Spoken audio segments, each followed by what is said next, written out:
ओम अज्ञानतिमिरान्धस्य ज्ञानाञ्जनशलाकया चक्षुरुन्मीलितं येन तस्मै श्रीगुरवे नमः। नमो ओम विष्णुपदाय कृष्णवेष्टय भूतले श्रीमते जयपताका नमो आचार्य पदाय निताय कृपदायिने गौरकथा दामोदाय नगरग्रामकाय नमो ओम विष्णुपदाय कृष्णवेष्टय भूतले श्रीमते भक्तिवेदांत स्वामी नमस्ते सरस्वती देवी गौरवाणी प्रचारिणे निर्विशेष शून्यवादी पाश्चात्य दशताय गुरुवे गौरचन्द्राय राधिकाय तदालये कृष्णाय कृष्णभक्ताय तद्भक्ताय সর্বপ্রথম মাতাজি পড়ুন।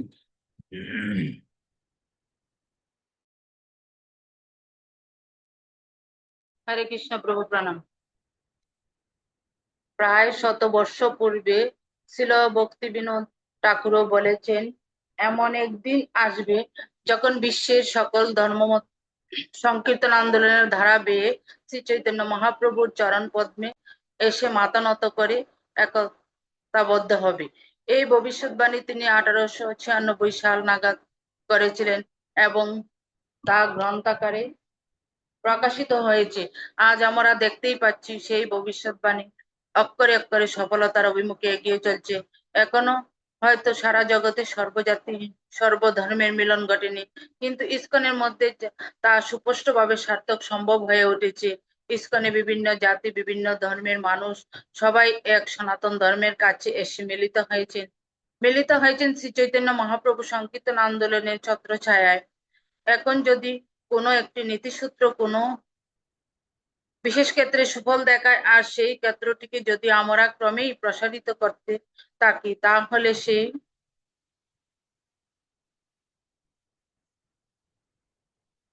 সেই একই নীতিসূত্র একই সুফল অবশ্যই সৃষ্টি করতে থাকবে প্রসারিত প্রয়োগ ক্ষেত্রে। কৃষ্ণ ভাবনামিত আস্বাদনের মাধ্যমে ইসকনের ক্ষেত্র পরিধির মধ্যে যদি এমন অপূর্ব একতা আর মৈত্রী বন্ধন সৃষ্টি হতে পারে, তাহলে কৃষ্ণ ভাবনামিত আন্দোলন সারা পৃথিবীর প্রতি নগরাদি গ্রামে প্রসারিত হয়ে যেতে থাকলে সকল দেশের সকল সম্প্রদায়ের মানুষ অবশ্যই ছিল প্রভুপাদের চরণারবিন্দের এবং শ্রী চৈতন্য মহাপ্রভুর শ্রী পাদপদ্মে এসে মিলিত হবে। ছিল প্রভুপাদ বিশ্বব্যাপী যে চমৎকার বিপুল আয়োজনের সূচনা করে রেখেছেন তা ভিতা যাবে না। তার আয়োজনের মাধ্যমে তার আবির্ভাব শতবার্ষিকীর প্রাক্কালেই পৃথিবীতে সংকীর্তন যজ্ঞের প্রসারের ফলে যথার্থ শান্তির বার্তাবরণ গড়ে উঠবে। এই কলিযুগে এই সত্যযুগের উন্মেষ ঘটবে। সারা পৃথিবীতে সবাই যথার্থ ধর্মভাবে অনুপ্রাণিত হবে এবং হয়ে উঠবে প্রকৃতই ভগবত ভক্তির অভিমুখ। মহাভারতের শিক্ষা। বিদুর ছিলেন ধৃতরাষ্ট্রের রাজসভায় একজন মন্ত্রী। যদিও তিনি ছিলেন ধৃতরাষ্ট্রের কনিষ্ঠ ভ্রাতা, কিন্তু তিনি অত্যন্ত জ্ঞানী ছিলেন। তিনি ছিলেন স্বয়ং মূর্তিমান ধর্ম। তিনি ছিলেন ধর্মরাজ যমরাজের অবতার। তাই তিনি যথার্থভাবেই সর্বদা ধর্মের স্তরে অধিষ্ঠিত ছিলেন। অপরপক্ষে দুর্যোধন ছিল কলির অবতার, আর তার কাজই ছিল ধর্মকে পরাস্ত করে অধর্মের প্রতিষ্ঠা করা। তাই বারংবার তাই বার বার বাম বার বার বিদুর ধৃতরাষ্ট্রকে পরামর্শ দিয়েছিলেন দুর্যোধনকে পরিত্যাগ করার জন্য। প্রকৃতপক্ষে দুর্যোধনের জন্মের পরেই তাকে পরিত্যাগ করার জন্য, দুর্যোধনকে হত্যা করার জন্য বিদুর ধৃতরাষ্ট্রকে বলেছিলেন। কেন দুর্যোধনকে তার জন্মের পরেই হত্যা করা উচিত সে বিষয়ে যথেষ্ট যুক্তিসঙ্গত কারণ ও বিদুর প্রদর্শন করেছিলেন। কেননা তিনি লক্ষ্য করেছিলেন যে দুর্যোধনের জন্মের পরে পরেই সমস্ত রকমের অশুভ লক্ষণ সমূহ পরিপুষ্টিত হয়েছিল।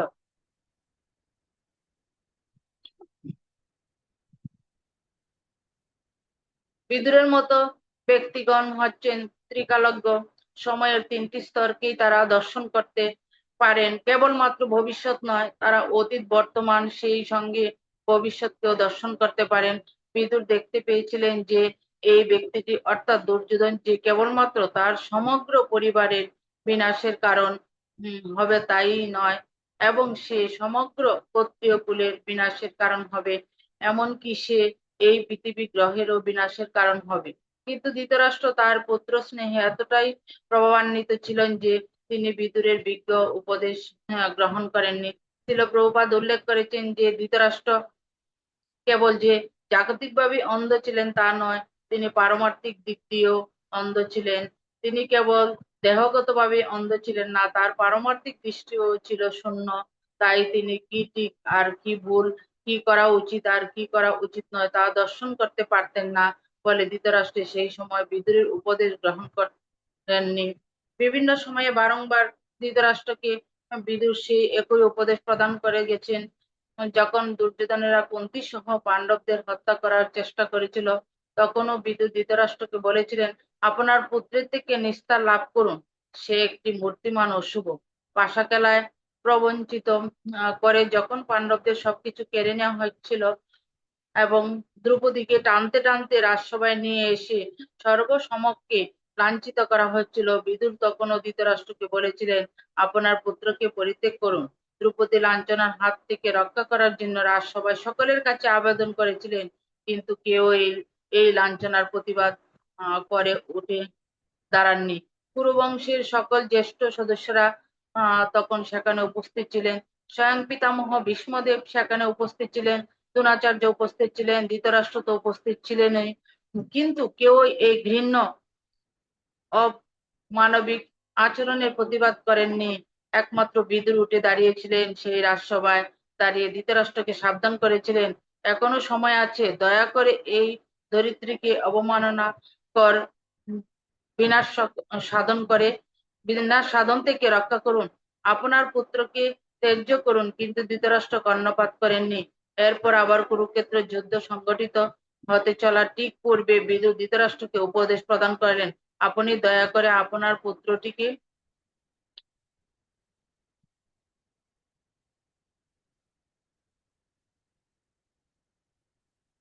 আপনি দয়া করে আপনার পুত্রটিকে পরিত্যাগ করুন, সে ভালো নয়, সে একটি অন্ধ চক্ষুর মতো, যা কখনোই কোনো উদ্দেশ্য সাধন করে না। তেমনি দুর্যোধনও আপনার কোনো উদ্দেশ্য সাধন করবে না, বরং আপনার দুর্দশার কারণ হবে।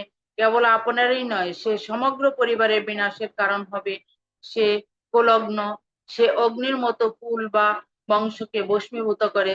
তাই দয়া করে তাকে পরিত্যাগ করুন। ধৃতরাষ্ট্র বুদ্ধির কথা শুনলেন না, বরং সেই সময় দুর্যোধন এসে কাকা বিদুরকে অত্যন্ত কর্কশ ভাষা প্রয়োগ করে অপমানিত করলেন। বিদুর গৃহত্যাগ করলেন।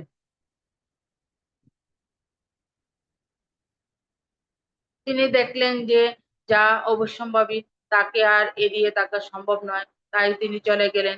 কেবল বিদুরই নন, বিদুরের মতো এই একই উপদেশ ধৃতরাষ্ট্রকে এমনকি গান্ধারীও প্রদান করেছিলেন। গান্ধারী ছিলেন দুর্যোধনের মাতা, কিন্তু তৎসত্ত্বেও তিনি দুর্যোধনকে পরিত্যাগ করার পরামর্শ ধৃতরাষ্ট্রকে দিয়েছিলেন।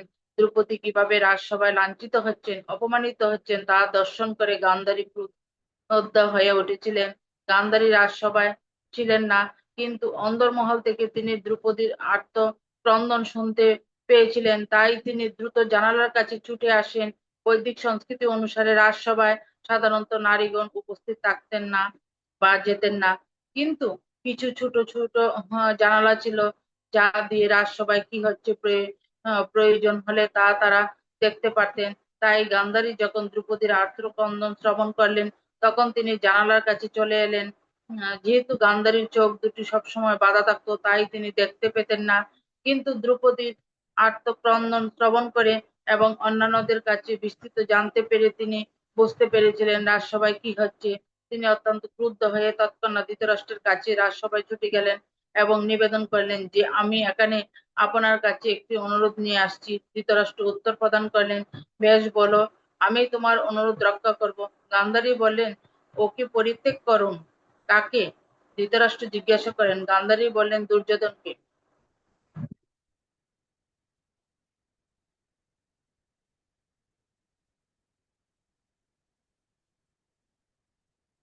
ধৃতরাষ্ট্র কখনোই আশা করতে পারেননি যে একজন মাতা স্বয়ং তার সন্তানকে ত্যায্য করার কথা বলতে পারে। ধৃতরাষ্ট্র কিংকর্তব্য বিমূঢ় হয়ে রইলেন। ধৃতরাষ্ট্রকে ইতস্তত করতে দেখে গান্ধারী প্রশ্ন করলেন, আপনি একজন রাজা, আপনার কোনো প্রজা যদি কোনো নারীকে লাঞ্ছিত করে আপনি তখন কি করবেন?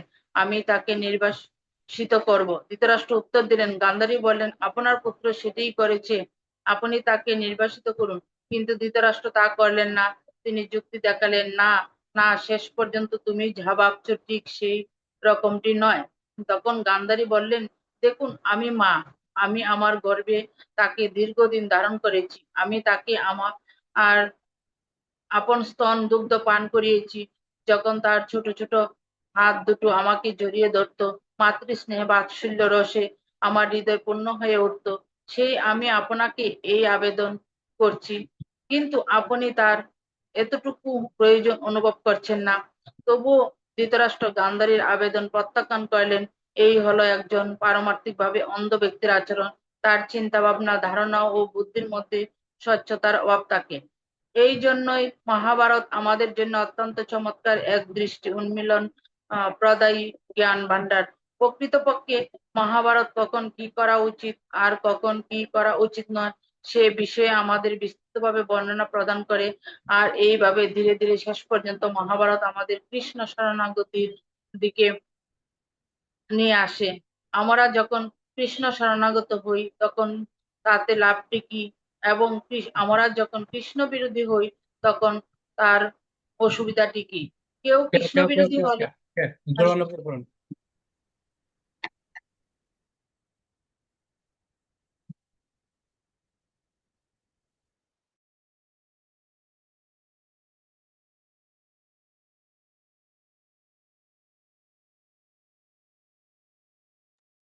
জোরালো করে পড়ুন। হরে কৃষ্ণ প্রভু প্রণাম। কেউ কৃষ্ণ বিরোধী হলে তার অন্তিম ফলটি অত্যন্ত অশুভ হয়ে ওঠে। সে কতটা ধার্মিক বা মহৎ সেটা কোনো ব্যাপার নয়, চূড়ান্ত বিবেচনাটি হলো সে কৃষ্ণ শরণাগত কিনা। এই শিক্ষাটি মহাভারত ও ভগবদ গীতার মতো অপূর্ব শাস্ত্রের প্রধান মণিরত্নের মতো স্থাপিত করা হয়েছে। আমরা দেখতে পাই যে বিদুর ধৃতরাষ্ট্রকে উপদেশ প্রদান করলেও ধৃতরাষ্ট্র তা শ্রবণ করতে ইচ্ছুক ছিলেন না। তিনি তার পুত্রের প্রতি আসক্তির এতটাই প্রভাবিত ছিলেন কেন, সেটি ইতিহাসই প্রকাশ করছে। ধৃতরাষ্ট্র ছিলেন অত্যন্ত দুর্ভাগা। তিনি ছিলেন চন্দ্র বংশের রাজ পরিবারের জ্যেষ্ঠ পুত্র। স্বাভাবিকভাবেই পরিবারের জ্যেষ্ঠ পুত্রের রাজা হওয়ার কথা, কিন্তু তিনি রাজা হতে পারছিলেন না, কেননা তিনি ছিলেন জন্ম অন্ধ। কিন্তু তার আশা ছিল, ঠিক আশা নয় বলা ভালো, দৃঢ় প্রত্যয় ছিল যে তিনি রাজা হতে না পারলেও তার পুত্রই রাজা হবে। এই প্রত্যাশা ও বিশ্বাসকেই তিনি মনে মনে লালন করতে করে বেঁচেছিলেন। কিন্তু সময়ান্তর সময়ান্তরে তার পুত্রের জন্ম হওয়ার আগেই পাণ্ডু পুত্রের জন্ম হলো। ফলে ধৃতরাষ্ট্র পুনরায় আশাহত হলেন। যদিও পাণ্ডু ধৃতরাষ্ট্রের কনিষ্ঠ ভ্রাতা, কিন্তু পাণ্ডু পুত্রই আগে জন্ম নিল। তাই বৈদিক প্রথা অনুযায়ী রাজ পরিবারের জ্যেষ্ঠ পুত্রই যেহেতু রাজা হতে পারেন, সেই ঐতিহ্য বা নিয়ম অনুযায়ী পাণ্ডুর পুত্র যুধিষ্ঠির মহারাজই সিংহাসনে স্বাভাবিক উত্তরাধিকারী। আর এটি ছিল দুর্যোধনের ঈর্ষার অন্যতম কারণ। যেহেতু সে রাজা হতে পারবে না, তাই শিশুকাল হতে ধৃতরাষ্ট্র পুত্র দুর্যোধন ছিল অত্যন্ত ঈর্ষান্বিত। কেবল তাই নয়, পাণ্ডবগণ বিশেষ করে ভীম শক্তিতে ও অন্যান্য গুণাবলীতে দুর্যোধনের চেয়ে অনেক শ্রেষ্ঠ ছিলেন। সকল পাণ্ডবগণই ছিলেন অত্যন্ত সুবিখ্যাত। সকলেই তাদের ভালোবাসত ও শ্রদ্ধা করত, বিশেষ করে ভীষ্ম ও দ্রোণ। দুর্যোধন সেটা সহ্য করতে পারতেন না, কেননা এই দুইজনেই ছিলেন সেই সময়ে তার জীবনের বিশেষ গুরুত্বপূর্ণ ব্যক্তিত্ব। ভীষ্মদেব ছিলেন পিতামহ এবং দ্রোণাচার্য ছিলেন অস্ত্র শিক্ষাগুরু। অর্জুন সব দিক থেকেই দুর্যোধনকে ছাপিয়ে গিয়েছিলেন। শক্তিতে ভীম তাকে ছাপিয়ে গিয়েছিলেন। তাই দুর্যোধন অত্যন্ত ঈর্ষান্বিত হয়ে উঠেছিলেন। অন্যথায় দুর্যোধনেরও অনেক গুণাবলী ছিল। তিনি ছিলেন অত্যন্ত মহৎ, কিন্তু তার সৎ মহত্ব শত মহত্ব তার শত গুণাবলীকে নষ্ট করে দিয়েছিল তার এই একটি মাত্র দোষ আর ঈর্ষা। আবার দুর্যোধনকে কলির অবতার বলা হয়ে থাকে। কলি হলো ঈর্ষা ও ক্রোধের পুত্র। তাই প্রকৃতপক্ষে দুর্যোধন ছিল ছিলেন ঈর্ষা ও ক্রোধের এক মিশ্র উপাদান। দুর্যোধন তাই অত্যন্ত ঈর্ষান্বিত থাকতেন, বিশেষ করে পাণ্ডবদের ক্ষেত্রে। কিন্তু এটি ছাড়া দুর্যোধন অনেক ভালো গুণে গুণান্বিত ছিলেন, অত্যন্ত ভদ্র ও উদার বা দানশীল।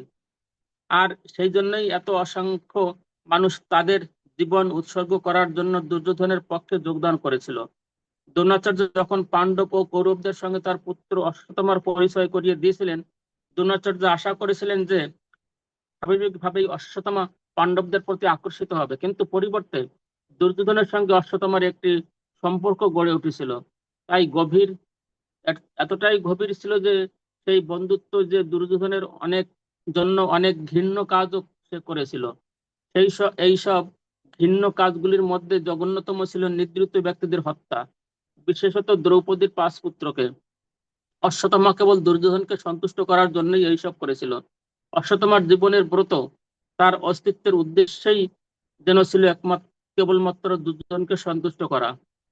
ঠিক একইভাবে কর্ণের প্রতি দুর্যোধনের উদার মনোভাবের জন্য কর্ণ ও দুর্যোধনের কাছে বিকৃত হয়ে গিয়েছিল। অনেক বছর পুরু রাজপুত্রদের অস্ত্র শিক্ষা প্রদানের পর পুরু রাজপুত্রেরা অস্ত্র শিক্ষায় কতখানি দক্ষতা অর্জন করলো তা প্রদর্শনের জন্য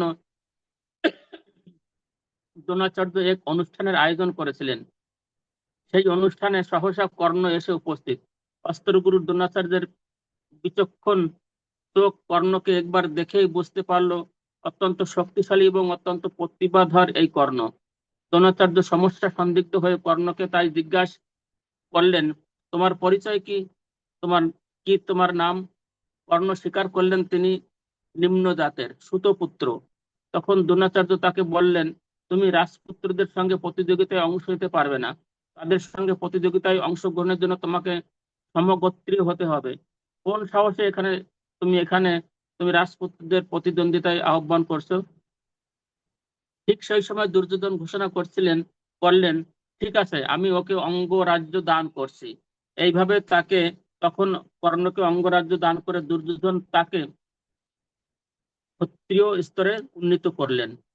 তাহলে আমরা দেখতে পাচ্ছি যে দুর্যোধনের অনেক ভালো গুণ ছিল, ফলে কর্ণের মতো বহু মানুষ তার প্রতি পূর্ণরূপে কৃতজ্ঞ ছিল।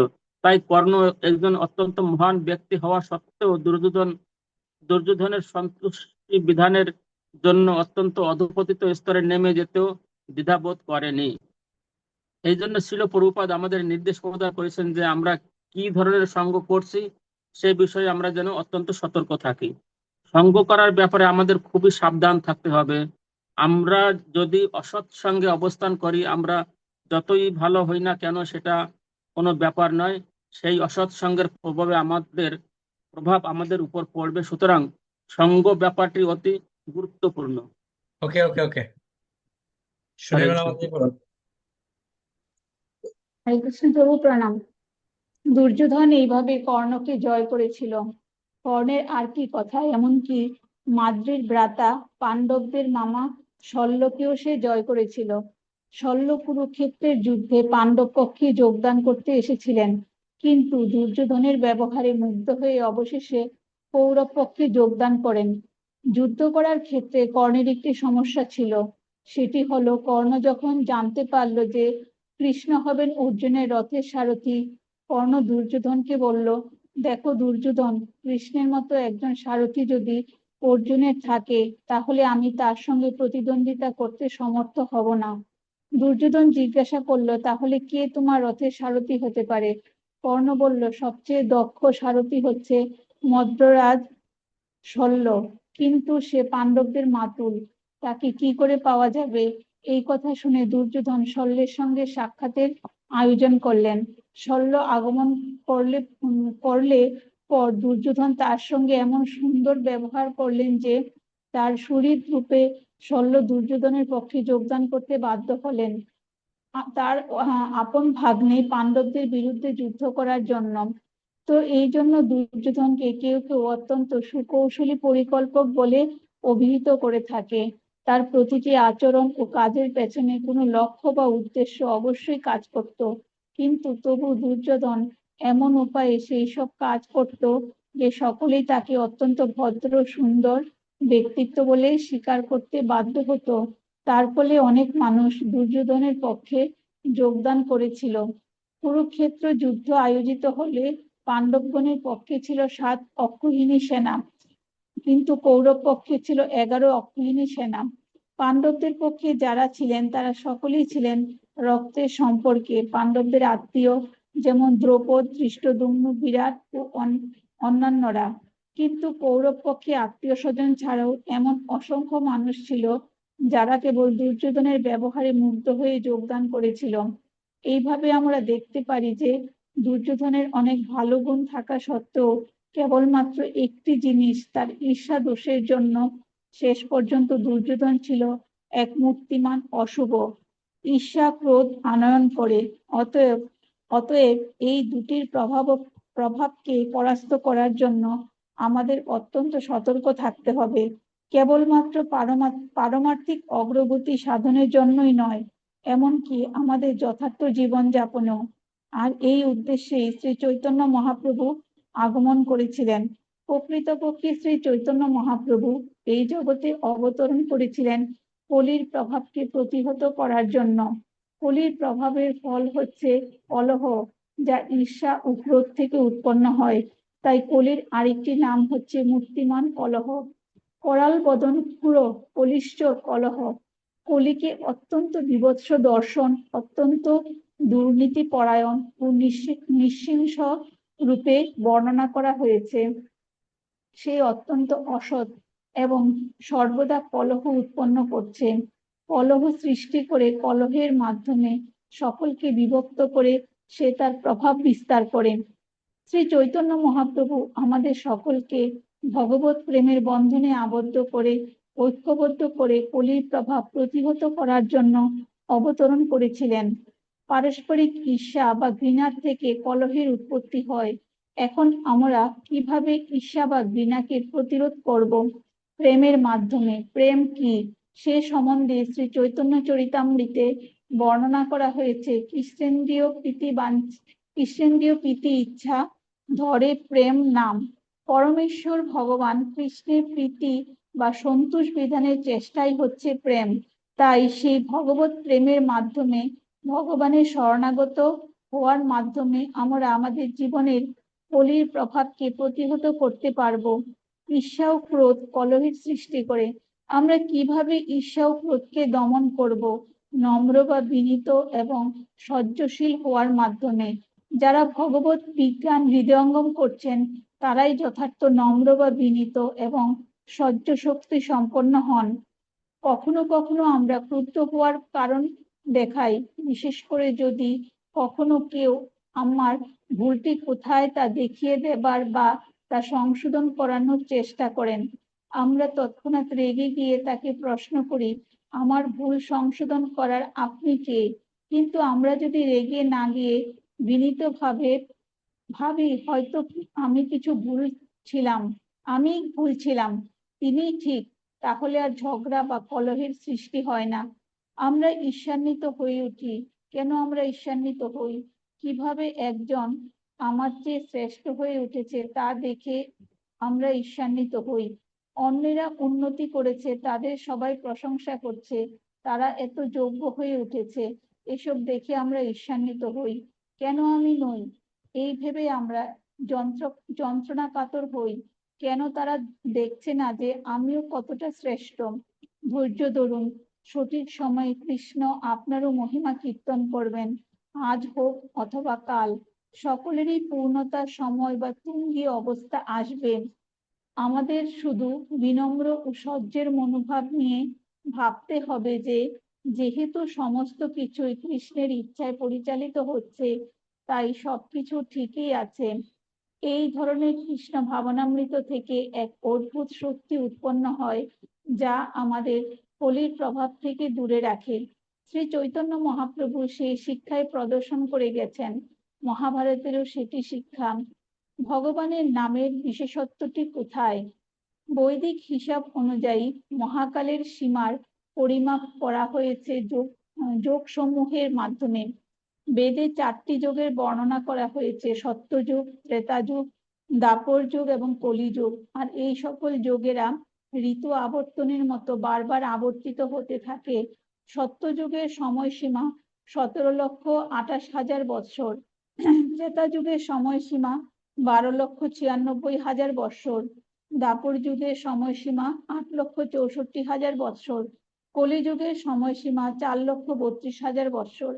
সত্যযুগের মানুষেরা অত্যন্ত পুণ্যবান বা পবিত্র, তারা কখনো কোনো পাপকর্ম করেন না বললে চলে।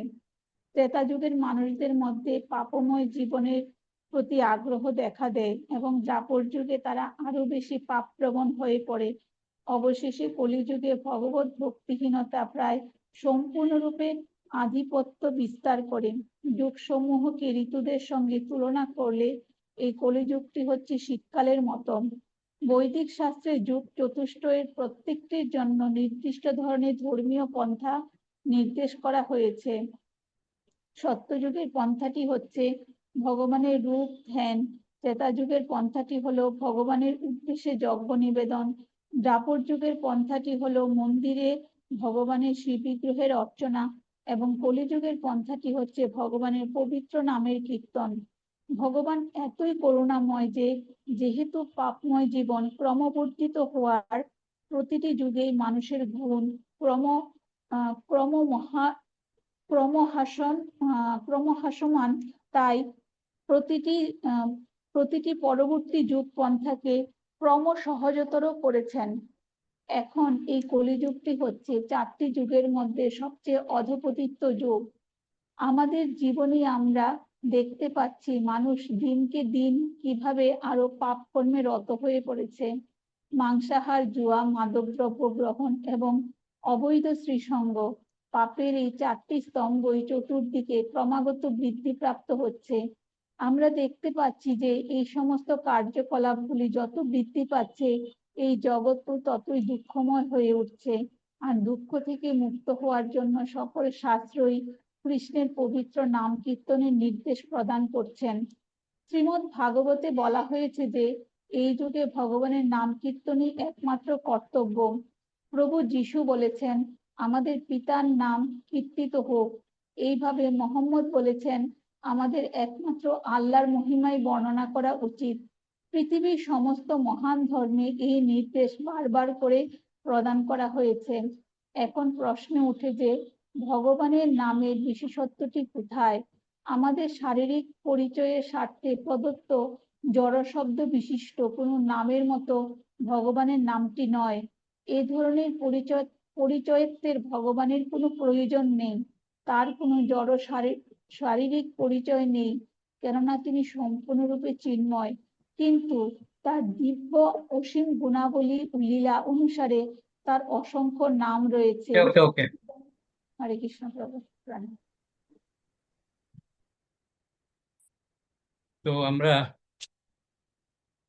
মহাভারতের শিক্ষা দিয়ে কি পেলাম? কেউ কিছু বলতে চান? এত সুন্দর মহাভারতের শিক্ষা আমাদের বললো, কি পেলাম? কি বলতে চান?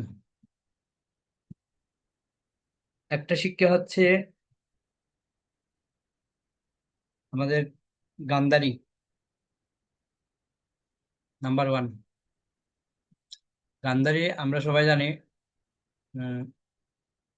7 জন সতীর মধ্যে একজন সতী কিন্তু গান্ধারী আছে।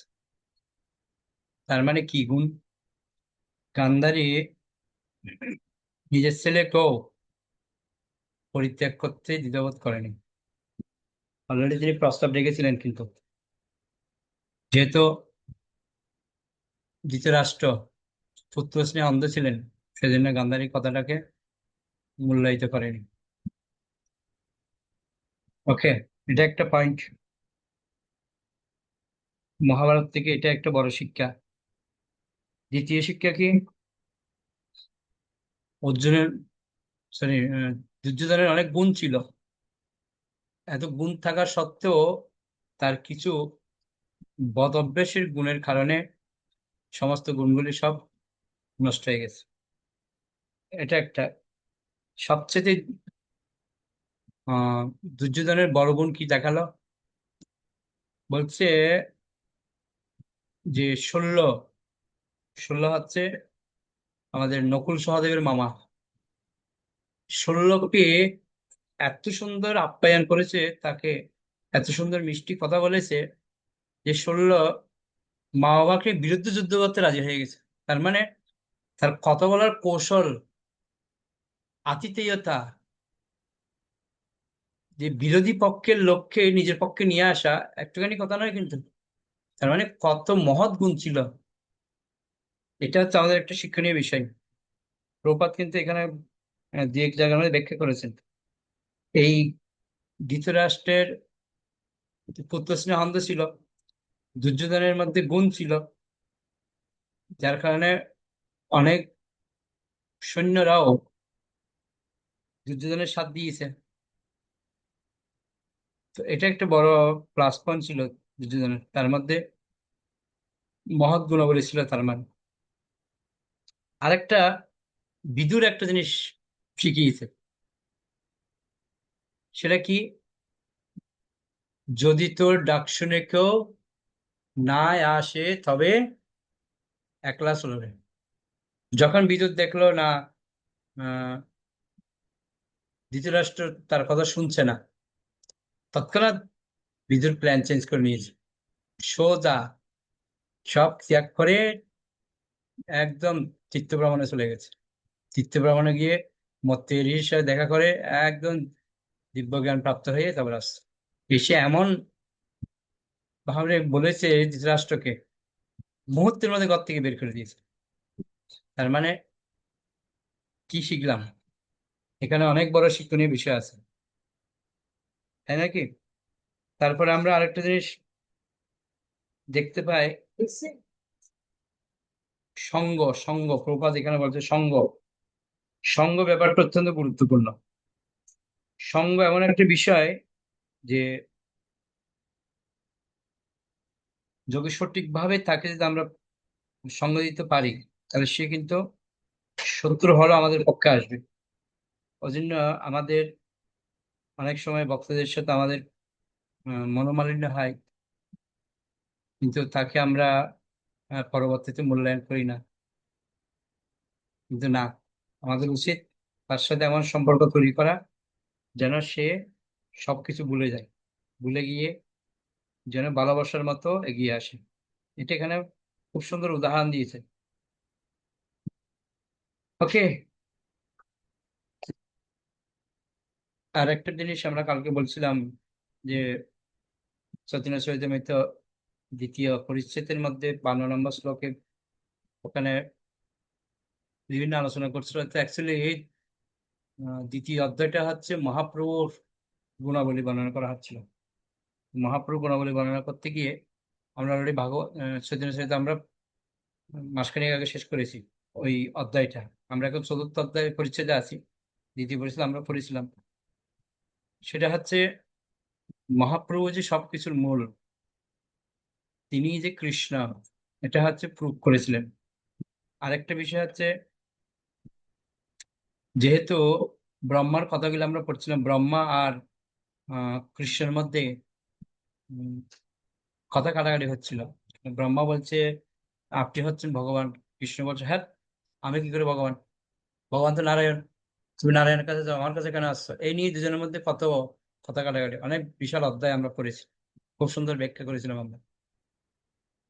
আর ওই আলোচনার মধ্যেই তখন বিষ্ণুর কথা বলতে গিয়ে তখন আলোচনা করছেন বিষ্ণু হচ্ছেন এই কারণেশ্বর বিষ্ণু, গর্ভদেশ্বর বিষ্ণু, ক্ষীরদেশ্বর বিষ্ণু, এই তিন বিষ্ণুই হচ্ছেন পরমাত্মা, অর্থাৎ সবকিছুর পরমাত্মা। সবকিছুর পরমাত্মা বলতে কি, যেমন কারণেশ্বর হচ্ছে ব্রহ্মাণ্ডের পরমাত্মা, ব্রহ্মাণ্ডটার মেন উনি। আর গর্ভদেশ্বর বিষ্ণু হচ্ছে কি সমষ্টিগত, যা আছে সমষ্টি, মানে কি যোগ করলে যা ফল হয় এটাকে বলে সমষ্টি, যা আছে সবারই পরমাত্মা। আর হচ্ছে ক্ষীরদেশ্বর বিষ্ণু হচ্ছে কি না ব্যষ্টিগত, ব্যষ্টি মানে সিঙ্গেল সিঙ্গেল, এক একটা জীবের পরমাত্মা। ক্লিয়ার রাধাহরিমণি মাতাজি? এই তিনটা বিষ্ণুর মধ্যে পরমাত্মা রূপে ভগবান বিরাজ করছেন। আর এটা নিয়ে আরেকটা কথা হচ্ছিল, এটা কথাটা বলার উদ্দেশ্য হচ্ছে এটাই, আমি কালকে একটুখানি বলছিলাম ভৌম বৈকুণ্ঠ, এই তিনজনই হচ্ছে ভৌম বৈকুণ্ঠময় থাকে। ভৌম বৈকুণ্ঠ মানে এই জড়জগতের বৈকুণ্ঠ। এই জড়জগতের বৈকুণ্ঠের মধ্যে এই ক্ষীরোদকশায়ী বিষ্ণু, গর্ভোদকশায়ী বিষ্ণু এবং কারণোদকশায়ী বিষ্ণু, তিন বিষ্ণু এখন অবস্থান করছে। আমি সানডে ক্লাসে আমি আলোচনা করছিলাম। তো এই তিন বিষ্ণুই কিন্তু এখানে অবস্থান করছে। তো জন্য আমরা যখন ভগবদ্ধাম যাই না, তা আমরা কোথায় যাই? মহাবিষ্ণুর কাছে যাই, আবার মহাবিষ্ণু থেকে আবার চলে আসি। যদি আমরা ভজন শক্তি উন্নত হয়, তাহলে আজকে ভাগবত আমরা পড়লাম, ভজন শক্তি যদি উন্নত হয় তাহলে আমরা নিত্য, অর্থাৎ মুক্ত তো নয়, বন্ধন মুক্ত হতে পারবো আমরা। তো এই বিষয়টা তুলে যাচ্ছে, কেননা ভগবান যেহেতু জড়জগতের মধ্যে থাকছেন মায়ার সাথে, সেক্ষেত্রে ভগবানকে বলা হচ্ছে মায়াতীত, অর্থাৎ তুরীয় মানে মায়াতীত। তিনি মায়ার মধ্যে থাকলেও তিনি মায়ার থেকে ঊর্ধ্বে, এই জিনিসটা তুলে ধরেছেন। ওকে, এরপর আরো খুব সুন্দর ব্যাখ্যা আছে, হিরণ্যগর্ভের কথা বলা হয়েছে, মহাপ্রভুর, বেসিক্যালি মহাপ্রভুর কথাটা তুলে যাচ্ছে। আর ওটাকে বোঝাতে গিয়ে ব্রহ্মার সাথে যে ভগবানের সাথে একটা কথা কাটাকাটি হচ্ছে, এটা তুলতে গিয়ে ব্রহ্মা বলছে কৃষ্ণ হচ্ছে মেন, আর কৃষ্ণ বলছে না, তুমি আমার কাছে কেন আসছো, তুমি নারায়ণের কাছে যাও। তো বলছে নারায়ণ তো এই মহাবিষ্ণু, তার হচ্ছে গর্ভদক্ষী বিষ্ণু, ক্ষীরোদাক্ষী বিষ্ণু, এইসব ব্যাখ্যাগুলি করছে। করতে করতে করতে লাস্টে ব্রহ্মাকে স্টপ করিয়েছে। মানে ব্রহ্ম অন্যায় করেছে, অন্যের পানিশমেন্ট দিচ্ছেন কিভাবে দেখুন। এত সহজে ভগবান ক্ষমা করেনি, অনেক খাটাখাটি করার পরে তারপর ব্রহ্মাকে ক্ষমা করছে। আর আমরা যার প্রতিমত কত অপরাধ করছে, আমাদের গতি কি হবে, তাই না? কি আমরা আজকে করলাম ব্রহ্মার কিরকম পরিস্থিতি। কার মনে আছে আজকে ব্রহ্মার কথা কি বললো? একবার নয়, দুবার নয়, কবার? তিনবার বেদ অধ্যয়ন করেছে। তিনবার বেদ অধ্যয়ন করেছে। আজকে ভাগবত আমরা পড়লাম। তো ব্রহ্মা যদি তিনবার বেদ অধ্যয়ন করতে পারে, তার মানে আমরা কতবার পড়া উচিত? প্রভুপাদ বলছে ব্রহ্মা তিনবার পড়েছি কেন? আমাদেরকে শিক্ষা দেওয়ার জন্য। তো ব্রহ্মা যদি তিনবার বেদ অধ্যয়ন করতে পারে, আমরা যদি গীতা যদি একবার যদি দুবার পড়ে ফেলি, তাহলে আমরা মানুষ উদ্ধার হয়ে গেছি না? যত পড়বে তত লাভ। ব্রহ্মার মতো যদি স্বয়ং ভগবানের প্রথম সৃষ্টি জীব, তিনি যদি তিনবার বেদ করতে পারে, আমরা কি? ওকে, অনেক ধন্যবাদ আপনাকে সুন্দর প্রশ্ন করার জন্য। সর্বরূপম মাতাজি, কি প্রশ্ন বলুন? হরে আপনার কৃষ্ণ প্রভু। উৎপত্তি। প্রভু সতী নারী যে 5 জন না 7 জন প্রভু? সত্যি নারী 5 জন মানেই না 7 জন, দেখতে হবে। প্রভু কে কে? গান্ধারী, দ্রৌপদী, 5 জন। সাবিত্রী? 5 জন প্রভু। 5 জন হতে পারে, প্রভু একটু বলেন তো নামগুলি। আমাকে একটু দেখতে হবে। ওই যে অনুসুয়া আছে, তারপর কি নাম, দ্রৌপদী আছে, আহ্লাদ, সীতা আছে, দ্রৌপদী, তারা আছে, মন্দাদুরী আছে, অনেকে আছে তো। 7 জন তো মনে হয়। প্রভু 7 জন, তাহলে সাবিত্রী সীতা একা ধরা যায় না প্রভু? সাবিত্রী আছে, সাবিত্রী আছে। নাকি সাবিত্রী তাহলে আলাদা? 7 জন হয়ে যায় প্রভু। বিশেষত 5 জনকে বলা হচ্ছে, পঞ্চকন্যার কথা বলা হয়েছে, পঞ্চসতী বলা হয়। পঞ্চসতী অহল্যা, দ্রৌপদী, কুন্তী, তারা, মন্দাদরী, এই 5 জন হচ্ছে মেইন। এটাকে বলা হয় পঞ্চসতী। ঠিক বললাম? অহল্যা, দ্রৌপদী, আহ্লাদ, দ্রৌপদী, তারা, কুন্তী, মন্দাদরী, পঞ্চকন্যা। বুঝা গেল? অহল্যা, দ্রৌপদী, কুন্তী, তারা, আর হচ্ছে মন্দাদরী। এই 5 জনকে বিশেষত গুরুত্ব দেওয়া হয়েছে, পঞ্চনারী বলা হয়। এই মহাভারত রামায়ণের মধ্যে 5 জনের কথা তুলে ধরেছে। ঠিক আছে, ক্লিয়ার? ওকে, হ্যাঁ প্রভু clear। তাহলে আমরা এখানে শেষ করি। পুষ্প প্রণাম করে বাঞ্ছা কল্পতরুভ্যশ্চ কৃপা সিন্ধুভ্যেব চ পতিতানাং পাবনেভ্যো বৈষ্ণবেভ্যো অনন্তর বৈশ্য বৃন্দা কি জয়, নিতাই গৌর প্রেমানন্দে। অহিল্যার কথা কেন বলছিলাম? অহিল্যা যে সত্যি, তার একটা প্রমাণ আমরা তো আলোচনা করেছিলাম সানডে। ওকে।